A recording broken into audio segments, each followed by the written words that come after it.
परमपूज्य माताजी श्री निर्मला देवी प्रणित विश्व निर्मल फाउंडेशन संचलित kids second home pre primary सहज पब्लिक स्कूल मध्ये मोफत आरोग्य तपासणी शिबिर उद्घाटन प्रसंगी प्रमुख पाहुणे म्हणून माजी सभापती मनपा अहिल्यानगरचे कुमारभाऊ वाकळे, उद्योजक बाबूशेठ नागरगोजे, माजी नगरसेविका विनाताई बोज्जा, संस्थेचे अध्यक्ष Shrinivas Bojja, doctor Bibhishan Misal, doctor Aniket Yadav, doctor Varsha Dhapatkar, संस्थेचे कोषाध्यक्ष संदीप गांगर्डे आदी उपस्थित होते। यावेळी बोलताना विनाताई बोज्जा म्हणाले, किड्स सेकंड होम स्कूलमध्ये विद्यार्थ्यांना शिक्षणाबरोबरच आध्यात्मिक शिक्षणही दिले जाते।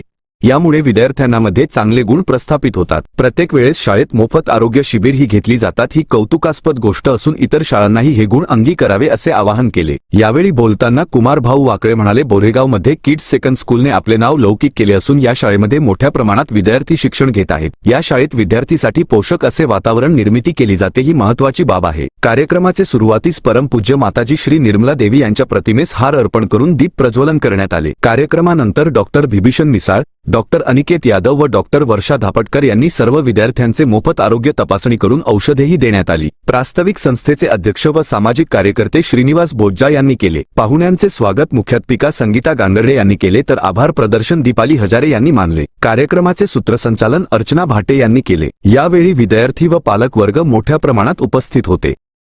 बोलेगाव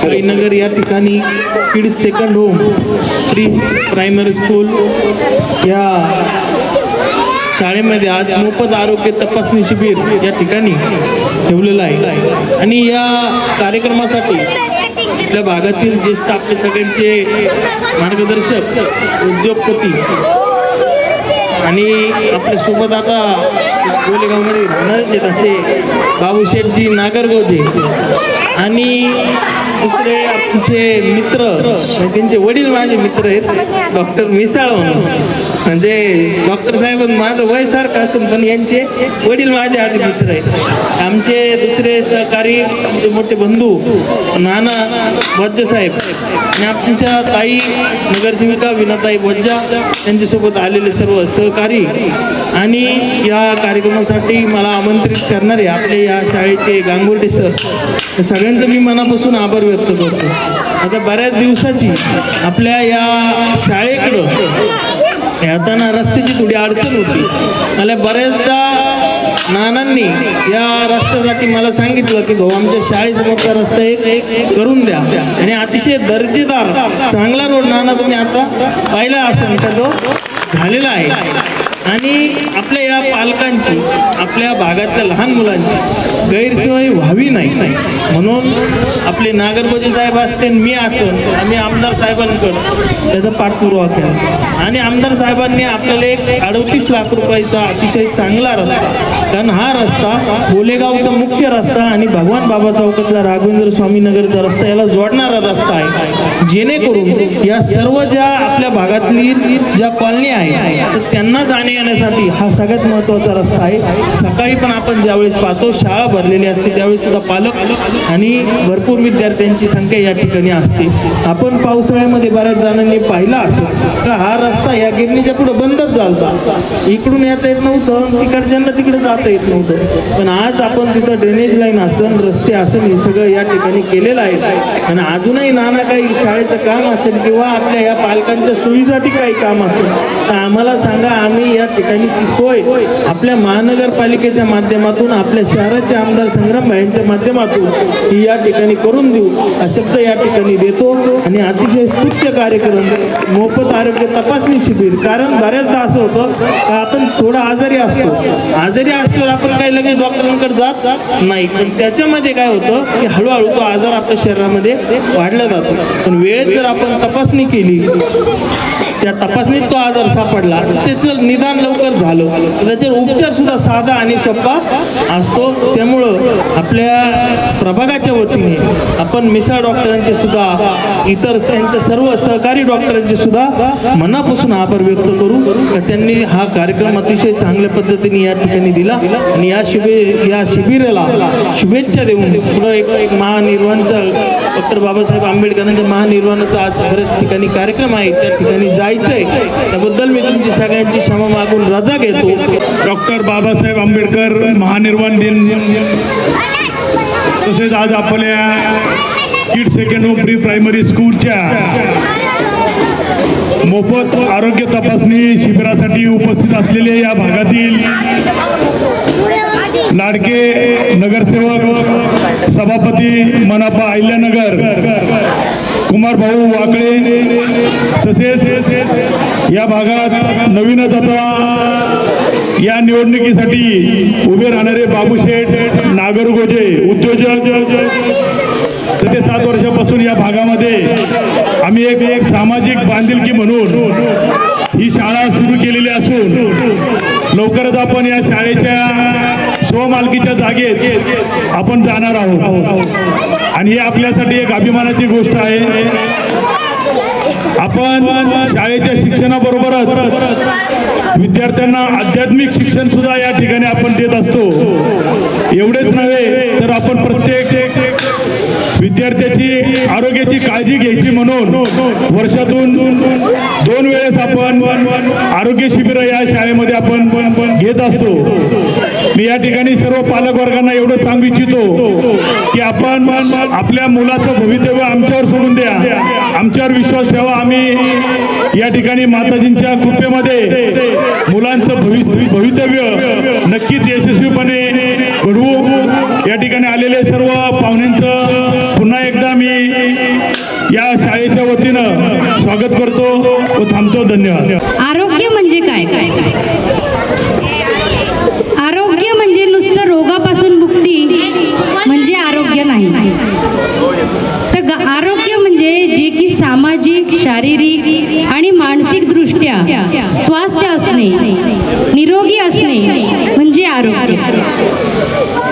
तर शारीरिक आरोग्य म्हणजे कसं की व्यवस्थित आपलं मूल जेवतंय का, जेवण करणे, व्यवस्थित त्या मुलाला झोप लागते का, पॅरेंट्सने म्हणजे जे पाल्य आहे त्यांनी आईवडिलांनी आपल्या मुलाला व्यवस्थित जेवण जातंय का, त्याचं व्यवस्थित पोट साफ होतोय का, त्याला झोप लागते का, हे जेव्हा व्यवस्थित असेल त्यावेळेला तुम्ही काय समजणार की आपल्या मुलाचं शारीरिक आरोग्य व्यवस्थित आहे. तर जेवण जातंय का, भूक वाढत नाहीये का, जर भूक वाढत नसेल तर भूकवाढीचे टॉनिक द्यायची आपल्या मुलाला गरज आहे का, आणि जर जेवण देत असाल तर त्या जेवणमध्ये आपण प्रॉपर काय देतोय जेवायला, की मैद्याचे प्रॉडक्ट किंवा ब्रेड वगैरे, पिझ्झा, बर्गर ह्या गोष्टी, चिप्स आपण व्यवस्थित आपल्या मुलाला जेवण पण सगळं आहार, फ्रूट्स, फळं, भाजीपाला हे आपण सगळं देतो का, हे पॅरेंट्सनी बघायला पाहिजे. या गोष्टीकडे जर पॅरेंट्सनी लक्ष दिलं तर तुमच्या मुलाचं किंवा मुलीचं, छोट्या आपल्या मुलांचं शारीरिक स्वास्थ्य चांगलं राहील असं मला वाटतं. दुसरं म्हणजे मानसिक स्वास्थ्य. तर मानसिक स्वास्थ्य निरोगी राहण्यासाठी काय करायला हवं, तर मानसिक आरोग्य चांगलं नसल्यावरती काय होतं किंवा मानसिक निरोगता म्हणजे काय, निरोगी जर ज्या मुलाला चिडचिडेपणा जास्त आहे किंवा डिप्रेस आहे किंवा तो सारखा एका जागीच गुपचूप बसतो, नीट बोलत नाही, नैराश्य जे आपण म्हणतो की हे आपल्या मुलामध्ये आहे की नाही हे आपण प्रत्येक पाल्यांनी पडताळून बघितलं पाहिजे. चिडचिडेपणा जर आहे तर तो का आहे. आता आजकालच्या तांत्रिकदृष्ट्या खूप जग फॉरवर्ड झालंय, तर आपण मोस्ट ऑफ द मुलांना मोबाईल बघायची सवय असते, जास्त time mobile watching, TV watching या गोष्टी पालकांनी लक्ष देऊन बघितलं पाहिजे. आपल्या मुलाला जास्त मोबाईलची सवय लागली की नाही, जर आपल्या मुलाला जास्त तो मोबाईलच्या आहारी गेला आहे हे बघितलं पाहिजे. काही मुलं जास्ती मोबाईल आणि टीव्हीच्या आहारी गेल्यावरती ती सुद्धा डिप्रेशनमध्ये, इरिटेबिलिटी जे म्हणतात की ते आयसोलेशन म्हणजे त्यांना एकटं राहायला आवडायला लागतं कालांतराने, तर ते खूप ॲडिक्ट होऊन जाते, सवय लागून जाते त्या मोबाईलची. ती मुलं बाहेर अवतीभोवती आपले फ्रेंड्स काय म्हणताय, आईवडील काय म्हणताय याचे त्यांना गांभीर्य होत नाही. हळूहळू ते मोबाईलमध्ये इतके गुरफटून जातात की आजकाल आता खूप केसेस बघायला मिळालेत आम्हाला ड्युरिंग ओपीडीच्या याच्यामध्ये, की ते काही मुलं खूप इतके अटॅच झालेत मोबाईल आणि टीव्हीमध्ये की त्यांना आजूबाजूला काय चाललंय याचं सुद्धा गांभीर्य नाही. आणि ते इतक्या स्टेजला जातात काही मुलं की त्यांना म्हणजे ते दुसरी काही जरी गोष्ट असेल त्यांना नको, पण त्यांना मोबाईल हवाच, हट्ट करतात. तर हे मला असं कुठेतरी आत्ताच्या काळामध्ये पॅरेंट्सनी लक्ष दिलं पाहिजे की आपला मोबाईल खूप ॲडिक्ट होता, थोडंफार ठीक आहे, पण तो काय बघतो हेही महत्त्वाचं आहे, की त्या मोबाईलमध्ये त्या मुलाने काय बघितलं पाहिजे हेही आपण लक्ष दिलं पाहिजे. पाहिजे. हां, आजकालचे काय होतं, पॅरेंट्स वर्किंग असतात, हा काय त्रास देतो, धर हा मोबाईल, बस तिकडे. पण हे चुकीचं आहे. हे एक दोन पॉईंटमध्ये ठीक आहे, पण तुम्ही सारखं मोबाईल देत आहे तुमच्या याच्यासाठी. तुम्ही त्यांना जर जास्त आहारी जाताय, हे तुम्ही स्वतः आत्मपरीक्षण केलं पाहिजे की आपण आपल्या कामासाठी मुलाला जास्त टीव्ही आणि मोबाईलच्या आहारी तर नाही जाऊ देते. तर ते कुठेतरी पालकांनी बघून ते मुलांना कुठेतरी लिमिटेशन ठेवले पाहिजे. हा, तू एवढाच वेळ मोबाईल बघ, एवढाच वेळ टीव्ही बघ. त्याच्यामुळे काय होतंय, मानसिकदृष्ट्या स्टेबिलिटी बिघडून चालली आणि मुलांचे मेंटल स्ट्रेसमुळे जास्त मुलं आजारी पडायला लागले. जास्ती करून हा समस्या जास्ती आहे OPD मध्ये की मानसिक स्टेबल नाही आहेत मुलं, खूप चिडचिड, मोबाईल. तर हे कुठेतरी पालकांनी यावेळेला थोडंसं त्यांची वर्किंग लाईफ थोडंसं कुठेतरी स्टॉप करून मुलांकडे थोडा वेळ दिला पाहिजे. त्यांना मैदानी गेम खेळायला दिले पाहिजे असं मला वाटतं, म्हणजे जेणेकरून मुलं मानसिकदृष्ट्या आजारी पडणार नाही.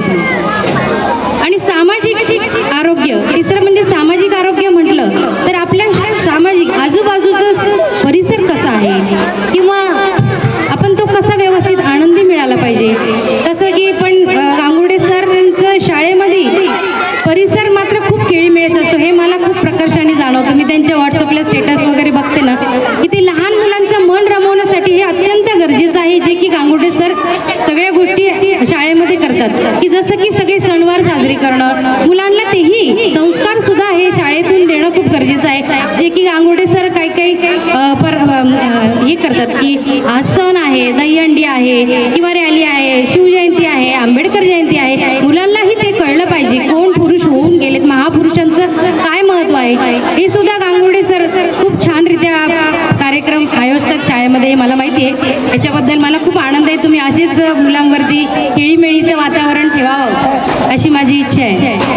आणि शाळेची जी मुलं आहेत हुशार तर आहेतच आहेत, पण फिट पण त्याच पद्धतीचे आहेत. मी एकदा दोनदा त्यांना भेटलेलो पण आहे. आधी ते OPD वरती पण येऊन गेलेले आहेत. मी याचं सर्व श्रेय पालकांना तर देईलच देईल, पण शाळेचा जो स्टाफ आहे, गांगर्डे सर आहेत, सगळे टीचर्स लोक, मला सगळ्यांची नावं नाही माहीत, चेहरा ओळख सगळ्यांची आहे, त्यांना पण देईल. फक्त सांगायचं एवढंच की जे संसर्गजन्य रोग आहेत, सर्दी खोकल्यापासून चालू होतात, अशा वेळी दरवेळेस हॉस्पिटलला जाणं गरजेचं आहे, पण त्याआधी प्रायमरी केअर करणं पण तेवढंच गरजेचं आहे. असं नाही की दरवेळेस छोटा आजार झाला लगेच डॉक्टरांकडे गेलं पाहिजे, पण त्याआधी आजार होऊ नये हेतूनच आपण प्रयत्न झाले पाहिजेत. जर एखादा घरात मोठा माणूस त्याला सर्दी खोकला झाला तर किती प्रेम, सर्वांचंच प्रेम असतं आपल्या लहान मुलांवरती, किती प्रेम असतं, तेवढ्या काळासाठी थोडंसं कॉन्टॅक्ट लांब ठेवणं गरजेचं असतं.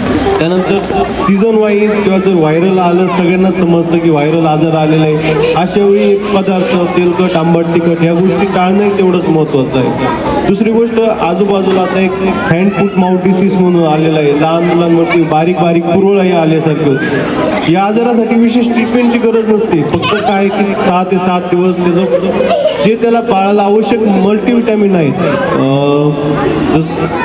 जीवनसत्व आहेत महत्त्वाचे, ते देणं खूप गरजेचं असतं. भरपूर पाणी पाजणं गरजेचं असतं. बऱ्याच वेळेस काय होतं, पालकांना वाटतं आमचा मुलगा डॉक्टरकडे जावा. आता ह्या काही गोष्टी आहेत आपल्याकडे नोटीस नाही झाल्या, पण बाहेरचे हॉस्पिटल आहेत तिथे नोटीस होतात.